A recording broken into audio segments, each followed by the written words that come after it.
Details, beautiful chapel and sanctuary. Thank you, Radhanath Prabhu, for opening the doors of your heart to enlightenment.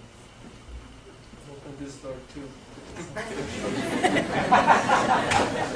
I was indicating that.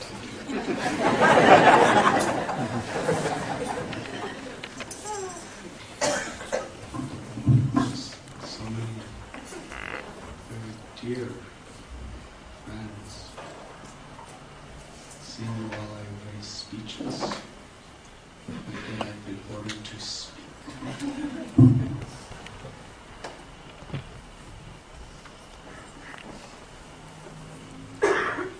Today, while driving with my very dear god sister Kankadeti, she played for me a CD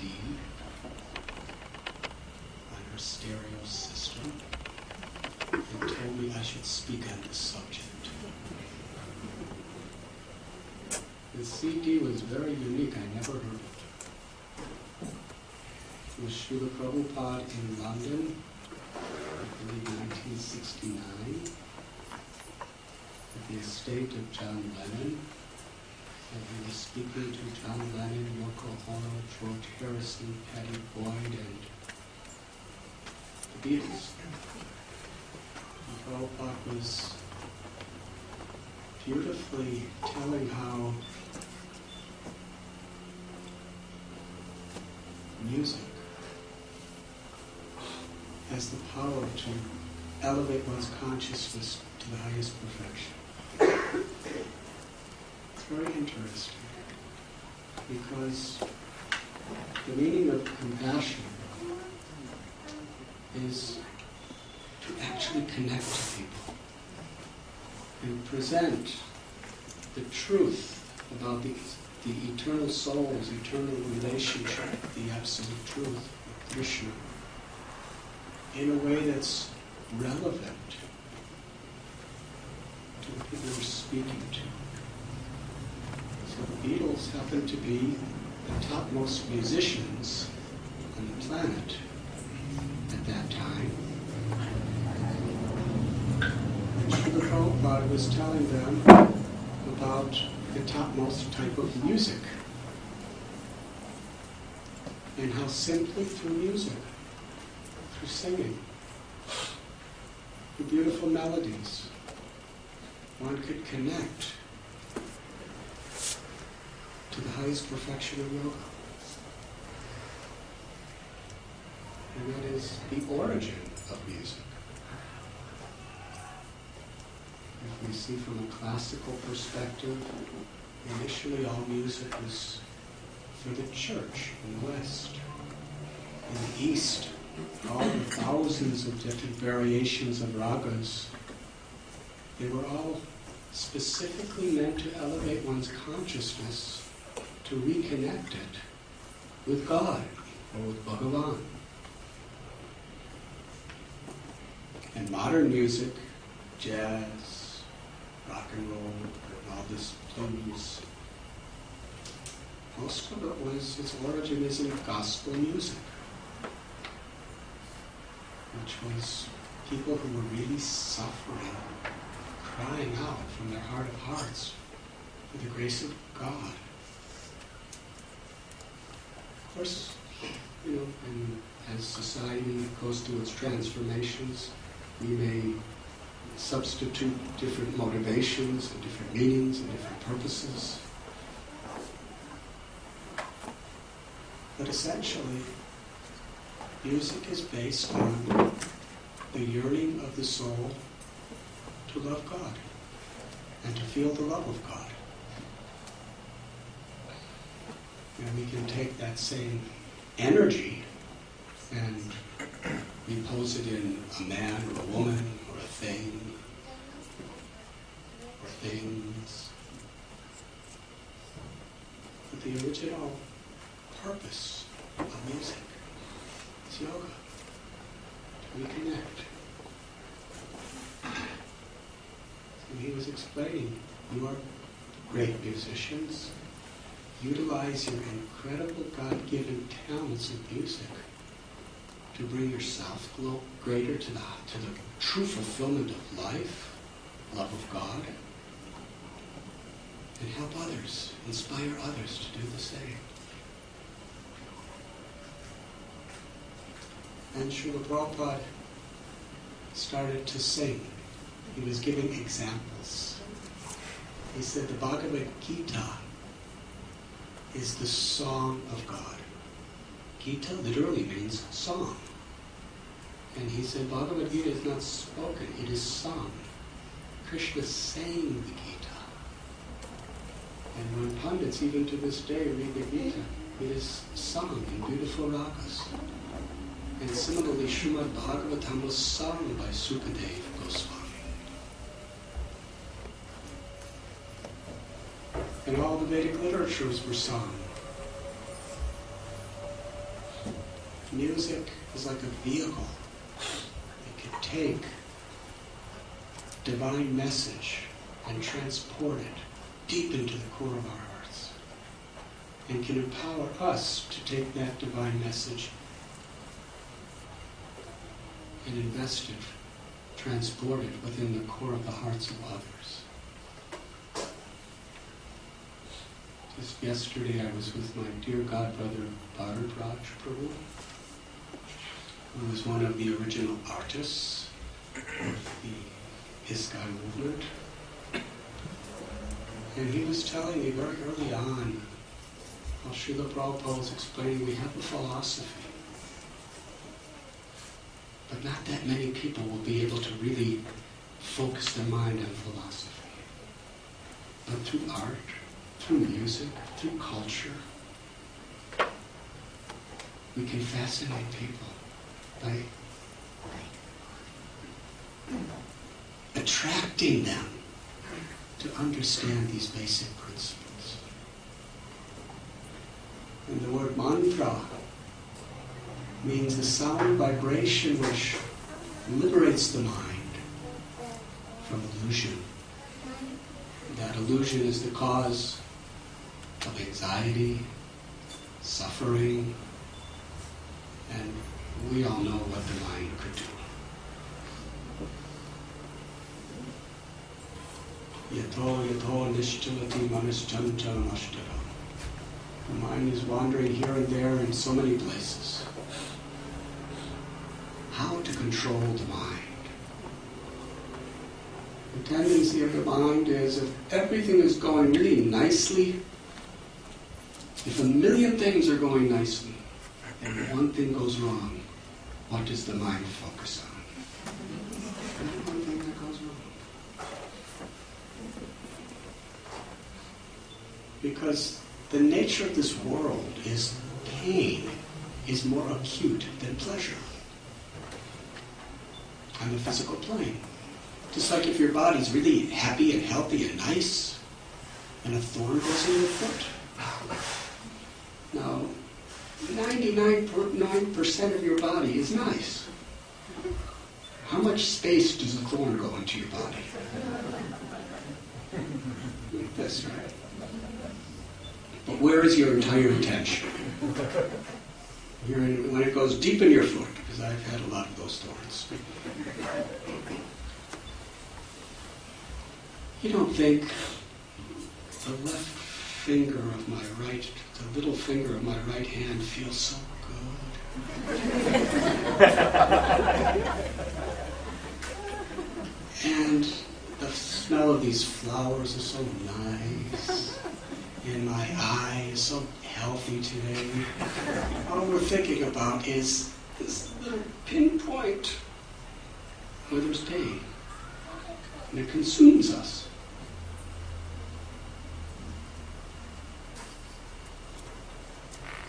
Because the mind rushes to those things. So how to actually find fulfillment? Because actually, so nice to see you, Mr. Kurubadi. Wait. Come on. Very nice to see you.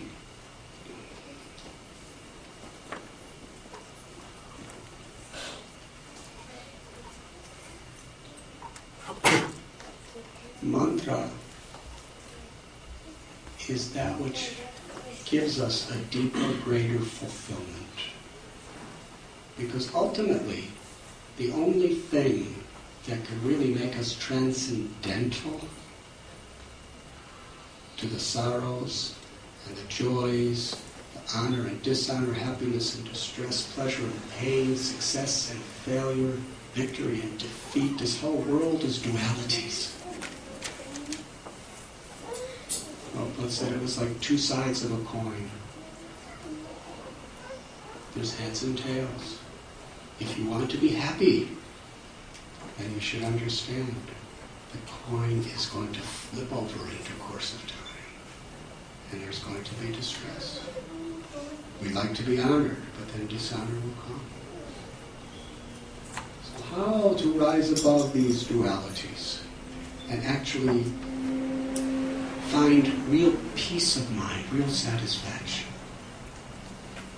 The Gita tells us, Vishayavani vartante niraharasya dehina rasavadajamrasopyasya param dristvani vartate. That one can easily transcend all of these temporary dualities of this world when one experiences a higher fulfillment. Mantra is music, spiritual sound vibration that awakens from within our heart a higher fulfillment. Ultimately, ananda. Lord Chaitanya taught how this chanting of God's names of mantra works in his Shikshastakam. Chaito dara paramarjanam bhava mahadavagni nirvapanam. The mind is compared to a mirror. When you look in a mirror, you're supposed to see yourself. But if the mirror is covered by layers and layers of dust and pollution, all you see is dust and pollution. But this beautiful sound vibration, this music of God's names and glories, it cleanses the mirror of the mind. Cleanses it of our selfish passions, our arrogant egoism, our anger, our greed, our envy, and our ignorance. When those things are cleansed, we begin to see ourselves. And who are we? Lord Chaitanya explained the first principle of real spiritual life is Jivara Swarupoi Krishna Nityadas. That we're all eternal servants of Krishna, of God. Najayate mriyate vakadachinayate bhavatavana bhuya.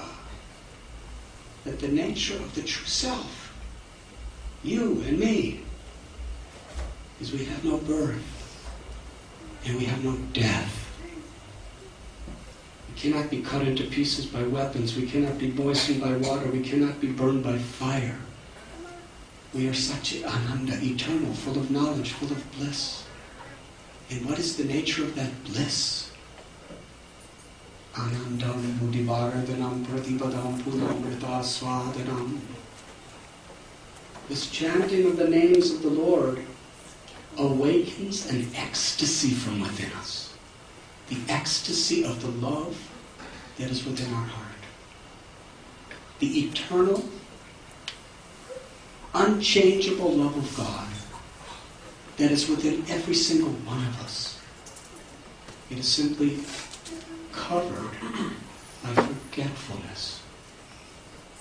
Nitya Siddha Krishna Prema Satya Kabunai Saravanadi Sudichiti Kurigamitoy.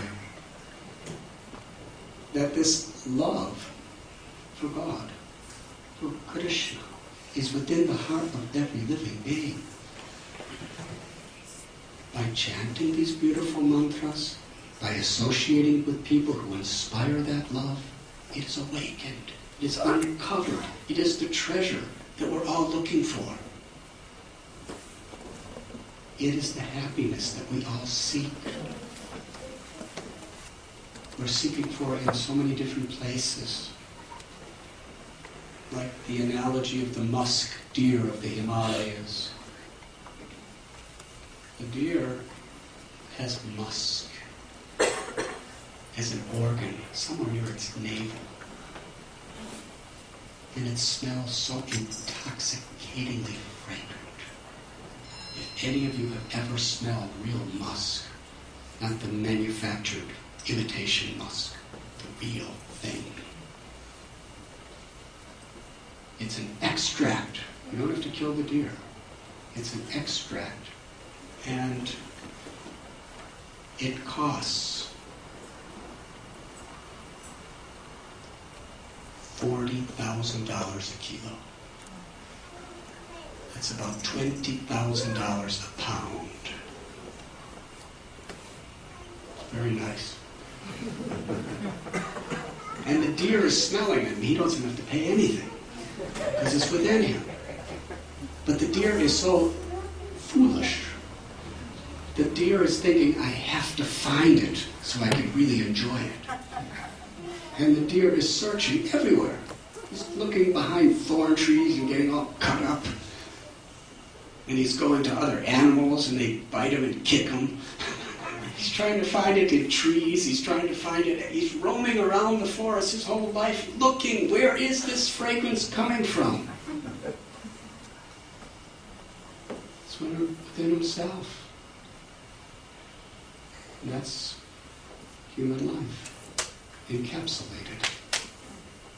We're all looking for pleasure. Anandamayo vyashat. But the pleasure we're looking for is within ourselves. Within the inherent potential prema, love of God. That is our nature. And we've forgotten our nature and we're looking everywhere. We're trying to find it in him, or in her, or in it, or in that. Trying to find it in fame, in prestige. Trying to find it in sex.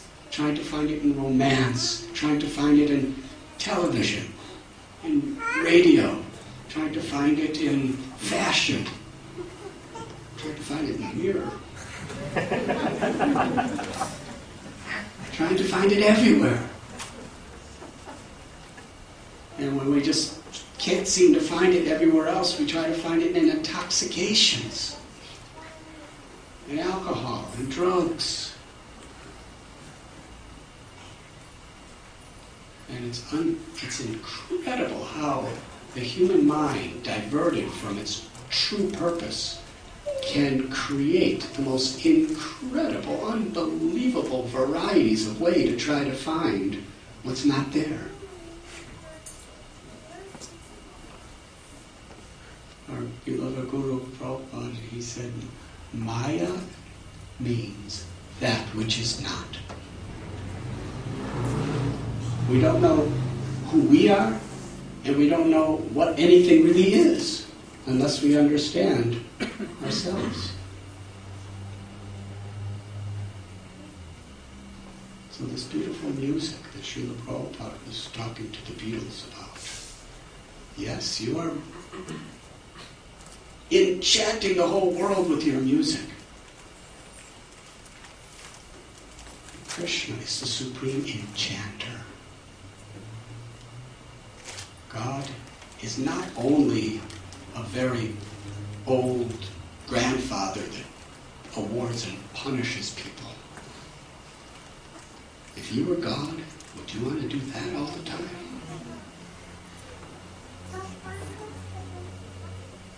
Srila Prabhupada explains that there was I think it was a German man, and he came and he traveled around India for years. And he came to Srila Bhaktisiddhanta Saraswati Thakur. And he said, I've come to the conclusion that God is one, but the highest conception of God is Krishna. Because all the other aspects of God are punishing and doing work and creating and maintaining and destroying and all that stuff. Krishna's just playing his flute. He's simply enjoying. I'm going to do that. He's the supreme enjoyer. He's Rasa Vihari. But what is that enjoyment? Like the sun is emanating infinite sun ray forever. So the Supreme Lord is emanating infinite love forever. And in the spiritual world, those who are awakened souls, who open their hearts to receive that love, are simply bathing in the ecstasy of God's love. And their own hearts reciprocate with all their love. And how beautiful. Krishna tells in Gita, whatever is attractive in this world is only a spark of my splendor. And we know how these little sparks can agitate us and infatuate us and control us. People go mad after these little sparks of pleasure. The greed of the world for money, the greed in the world for romance, the greed of the world for power, the greed of the world for health. We all simply want to find happiness somewhere.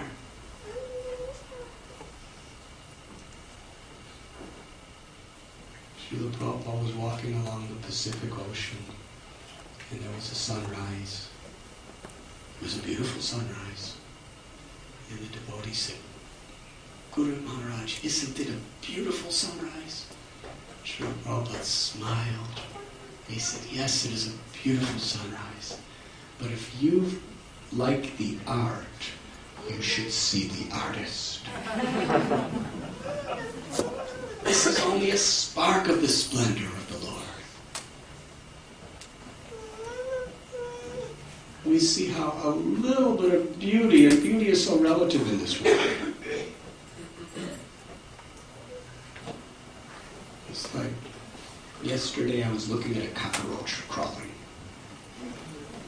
And I was just meditating on this cockroach. Swamis do all kinds of strange things.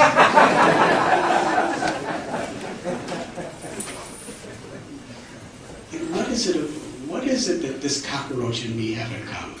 And I found so many things. He's just looking for pleasure. And I was thinking, God, I wouldn't want to be a cockroach. But then I saw a male cockroach walk by. And that male cockroach, he was absolutely fixed in infatuation on that female cockroach I was looking at. Now, I'm a Swami, I'm not supposed to look at females, but I didn't know she was a female. But you can tell by the way they come together which is which. At least I think so. So what is beauty in this world is so relative. According to our conditioning, according to who we think we are, we think something or someone is beautiful. The fact is, for that female cockroach, your husband is like a horrible monster.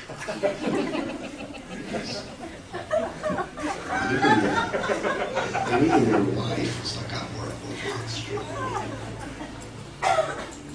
And for us, we look and we think they look like little tiny monsters. But everything is relative. Or what is the absolute beauty? Whether we're a cockroach, or whether we're a snake, or whether we're a lion, or a tiger, or a human, whether we're black, or white, or red, or yellow, or orange, or whatever color we may be, whether we're male or female, or Eastern, or Western, or educated, or uneducated, we are all eternal souls. The soul is sacred. The soul is part of God. Mamayavam so jiva loke jiva bhuta sanatana. Krishna says, every living being is my part. A spark of my own, ever-existing, blissful nature. And therefore the nature of all life is to love God, to be attracted to God. Because God's beauty, God's knowledge, God's fame, His strength, His charm is unlimited. And the female aspect of God, Sri Radha, is all attractive to Krishna.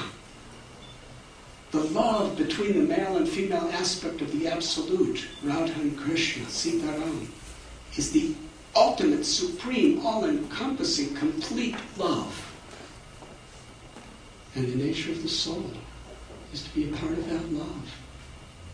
It's something we all have in common.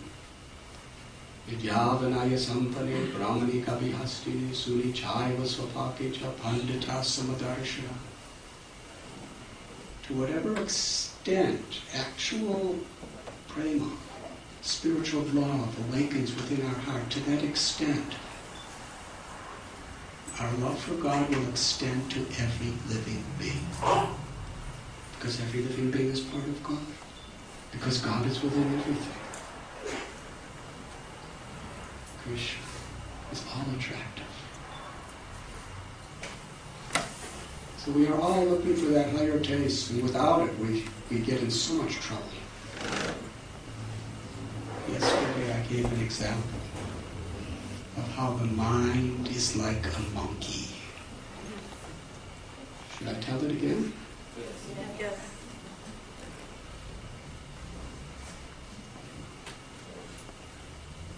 It's a personal lesson that I witnessed. I'm going to go back to 1950. Somehow or other, this eternal soul took birth in this body to my mother and father. And when they conceived me, they did not know what was going on. But somehow or other, conception was there, and they didn't have any master plan or engineering firm deciding how the different technical systems of my body would develop. It just happened. All of a sudden, little eyes and little ears and little hearts and little lungs and kidneys and nervous systems and feet and toes and eyes. All these little things started just growing. What a miracle. Everywhere we look is a miracle. Now we talk about how the world is overpopulated. It's overpopulated with miracles. Because if you just, anybody you look at, any creature you look at, you just think, that person began as a little tiny, probably kind of a slimy little seed. Yes, that just kind of travels between the mother and the father. And even if you looked at it with the best possible microscope in the world, you wouldn't recognize what was going to come. And by some miraculous power, we can hear, we can see, we can dance, we can become self-realized. Anyways, when I left home at 19 for a summer vacation with the promise that I would come home after 2.5 months to continue college, my parents really didn't want me to go. But this was the 1960s and I was a teenager, and that wasn't a very serious consideration.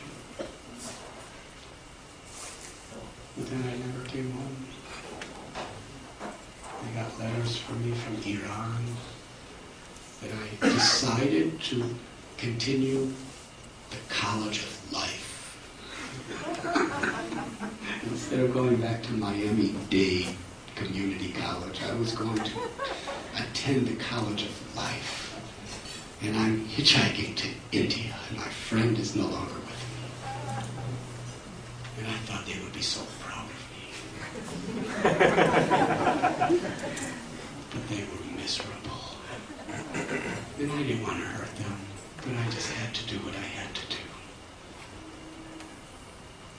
And they couldn't understand. They were getting these letters from the caves of the Himalayas, where I was explaining the beauty of life, studying the leopards and the poisonous snakes, and living in the stone floors of caves, and the jungles of the mountains. I thought they would think this is really cool. But they thought it was totally insane. They went to the ambassador of India and said, "You have to find my son." He said, "Where is he?" He said, "He's in the, look at this letter." He said, "He's in the caves of the Himalayan mountains. We'll never find him. I'm sorry, I can't help you."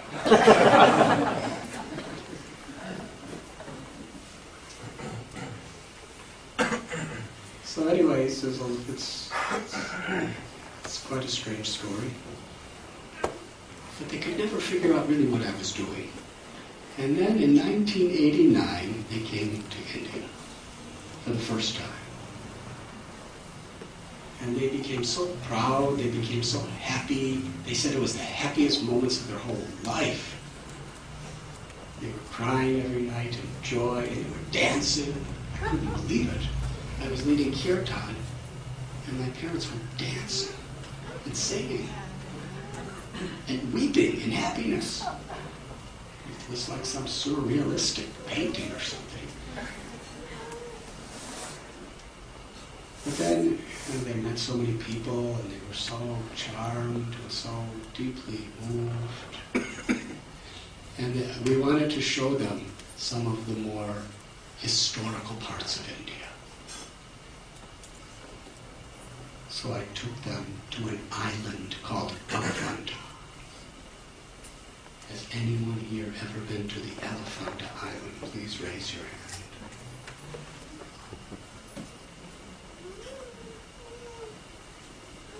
It's only about an hour ferry ride over the Arabian Sea from Bombay. If you want to ever go there, there's boats from the gateway of India that goes there. So my parents, we went, they got off, we started walking through a forest to these caves where there's ancient statues, carvings that are, I think, 1,000 years old. And as we're walking, a monkey jumped right in front of my mother. Monkeys are very intelligent. They know exactly what they want and how to get it. Why did the monkey jump in front of my mother instead of my father or me? Because she had a purse. And that purse had everything of value of both my mother and father. Their passports, their visas, in those days their airline tickets, all of their cash, all of their credit cards, and everything else of value was in my mother's purse. The monkey looked at my mother right in the eyes. Her eyes were brown, his were green. Her eyes were scared, his were ferocious. He gazed at her, he glowered at her like, "I am going to destroy you." And their eyes locked. And then he showed his teeth. Really showed his teeth. It was a man monkey. He was big too. And his teeth were pointed and sharp. And after showing his teeth really big, then he screeched,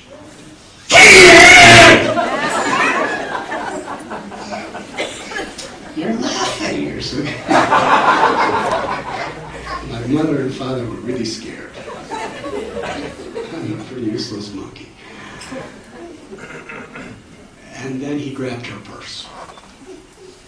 And she desperately clung to her purse, and she pulled it from him, and he pulled it from her, and she pulled it, and he pulled it, and she pulled it, and he pulled it, and she pulled it, and she said, "Help me, help me." And I know that this monkey's going to tear any of us apart unless we have a stick. So I ran to get a stick. And I came back with a stick, and he saw me coming with a stick, and he said he understood. He only had a couple more seconds do his heist. And my mother would not let go of that purse, and then the monkey just screeched really loud, and with his fangs and mouth open, he leapt right toward her face, as if he was going to bite her nose off. And ladies don't want their noses bit off. Especially ladies from the suburbs of Chicago. So she let go of the purse. And the monkey ran about a block away. And I was chasing after him with the stick, and the monkey was much faster than me. And he climbed up a tree and went way up into a branch and had the purse right in front of him. He was opening it. And he just looked at me like, now what am I supposed to do? But my parents looked at me like, you're the one who brought us here. Everything we have is in that purse. Can you imagine how much it would have destroyed their trip to India? I must tell you what I did. I prayed. I prayed, Krishna, please help me. You're not supposed to ask material things for Krishna. I just prayed, Krishna, please help me. I didn't ask for any material thing or anything like that. Whatever way you want to help me, but I need help.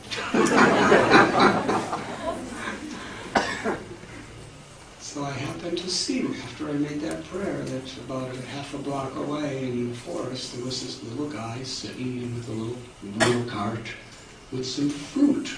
He was a fruit vendor. So I ran up to him and asked him if I could take a banana. And he didn't speak English, I didn't speak his language, and he started telling me how many rupees I had to pay.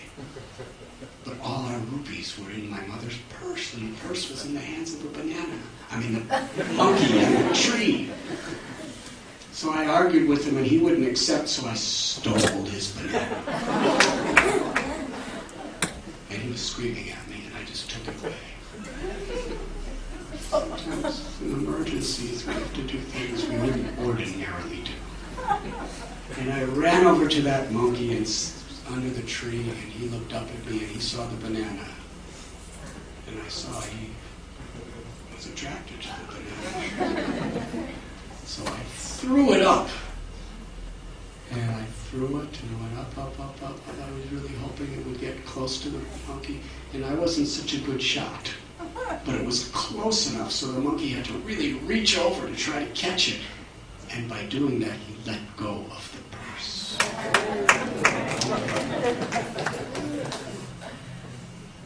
Please clap.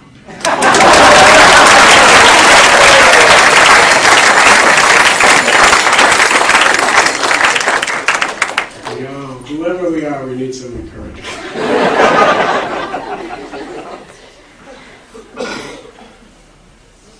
So I ran back. The monkey was absolutely happy. He was peeling that banana and eating it and eating it and eating it, and I could just see he was absolutely everything he wanted, he got. And I gave the purse to my mother. And my mother said, she took out some rupees from her purse and said, pay the fruit vendor. I forgot all about that technicality. And I ran, and she gave me enough for probably 20 bananas. And I gave it to him, and he was really happy. So the monkey was happy, the fruit vendor was happy, my mother and father were happy, and even I was happy.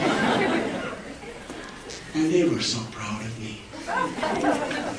My mother said, that was the most intelligent thing I've ever seen you do.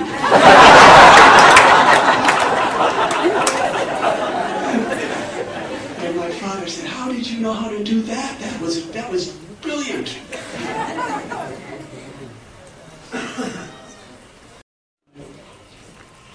was happy. And when I came home some months later, everyone was, my relatives, parents, friends, everyone was telling me about how my parents were so proud of me for tricking the monkey.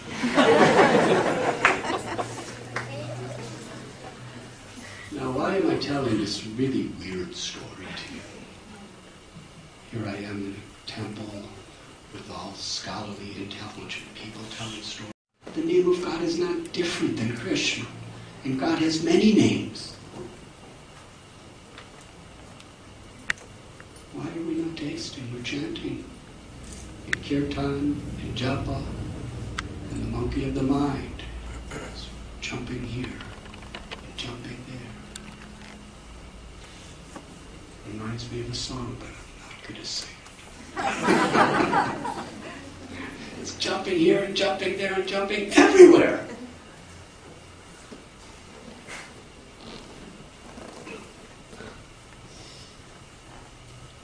Distraction. We go to work, we're driving in a car, we're listening to some nice CD of spiritual lecture, and then we see some billboard, and we're distracted. So many distractions. But this beautiful music, this beautiful mantra, this beautiful kirtan is the most powerful and the most pleasing way of experiencing the higher taste, of tuning in to the frequency of God's grace, of the all-attractive, all-beautiful grace of the Lord. So Srila Prabhupada was explaining these principles to the Beatles. And George Harrison took it very seriously.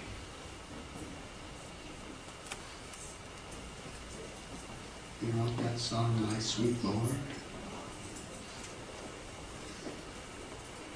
And he had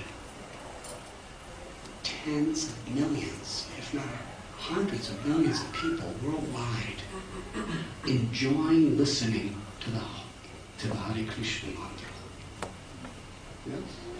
He did it in such an expert way, inspired by this simple conversation with Srila Prabhupada. Let me take this incredible, blessed talent of music and use it to uplift people's consciousness in the highest way. And he told my dear friend Shyam Sundar Prabhu that he got sued for that song because some other group from the 1960s, the early 60s, made a song that had some of the same melody in it. So they took him to court. What a world. And he said it was the most difficult lawsuit he ever had to deal with. And he had to give a lot of money. But he said, still, it was the greatest fulfillment of my life.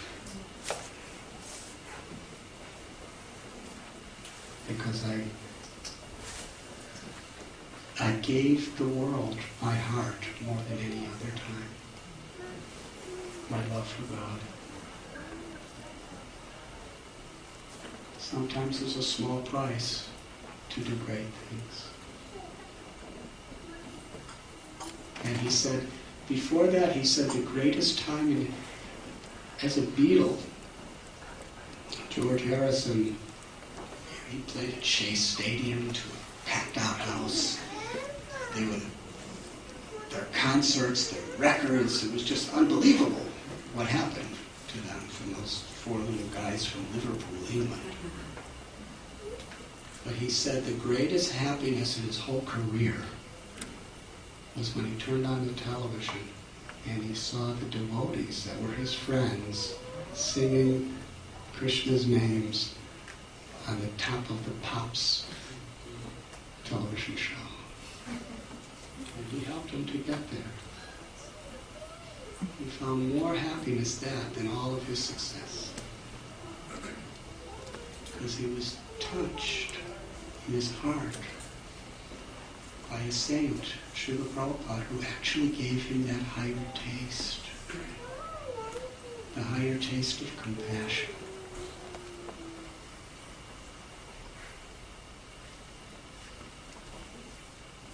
And that is what real society of humanity is truly in need of. Technology, science, these things are all good to the extent that we're good. Anything, if it's in the hands of a person who's egoistic and selfish, we could use it for destructive purposes. A knife is a neutral thing. In the hands of a thief, it's used to kill. In the hands of a doctor, it's used to save a life. Is the knife good or bad? Its value is only according to who's using it. Science, technology, skills, intelligence, education. If we have good character, if we have compassion, if we have God's love, then all these things are beautiful and beneficial to all. But without it, look at the pollution, look at the disease, look at the greed, even in the name of religion. Religion is a powerful thing that can influence people in powerful ways. But people with impure hearts can use that which is meant to create love to create hate.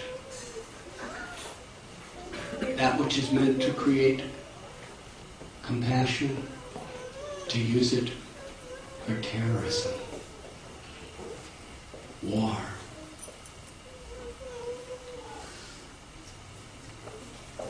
Lord Chaitanya,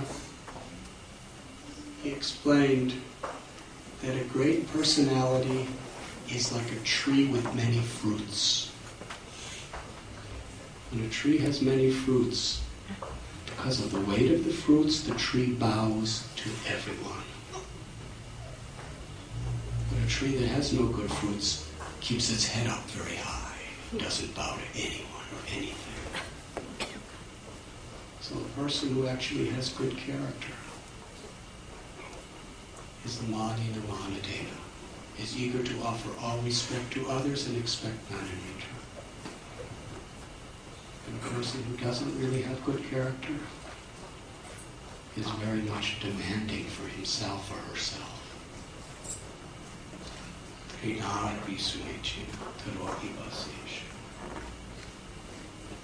Therefore we are taught to chant the holy names in the spirit of being a humble servant of servant.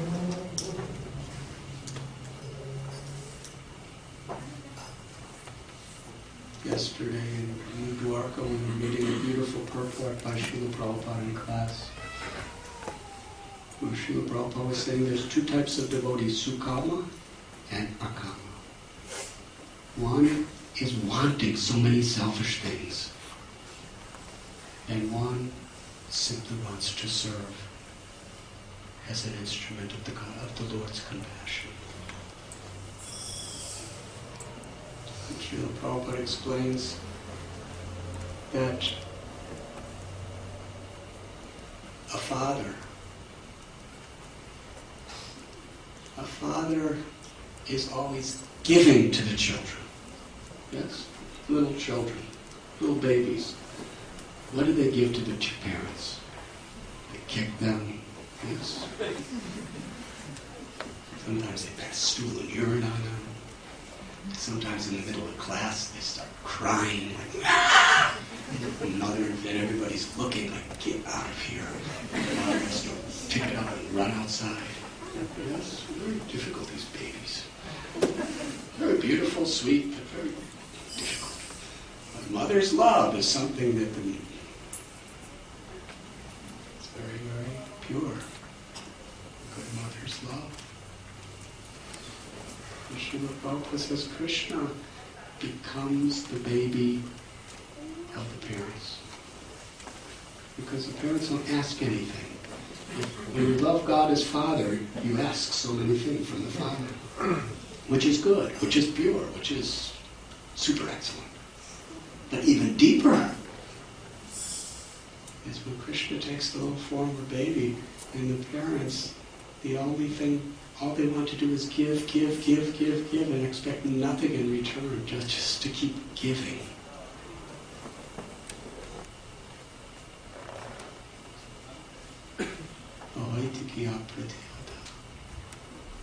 This is the supreme occupation for all humanity. To love God, to serve and love every living being without motivation that is selfishly oriented or any interruption by any situation in this world.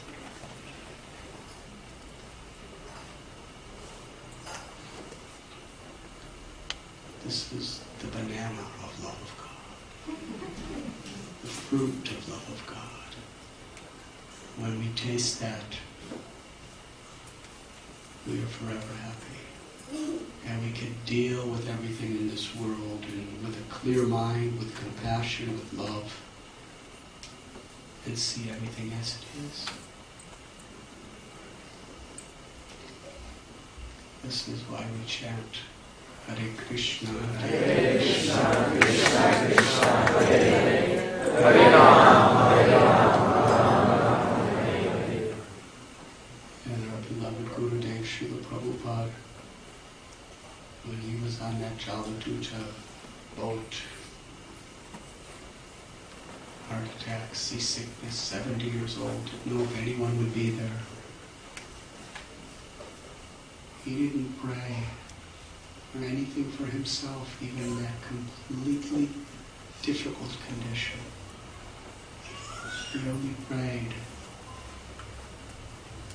let me be your puppet, Lord.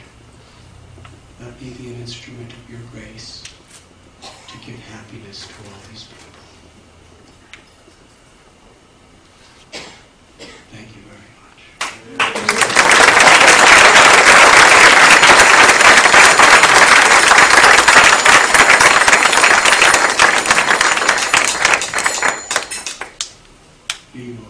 Are there any questions? Huh? Sankirtan. Oh, sure. We have kirtan now? We will have kirtan. Would you like to sit or dance? Dance. Please dance.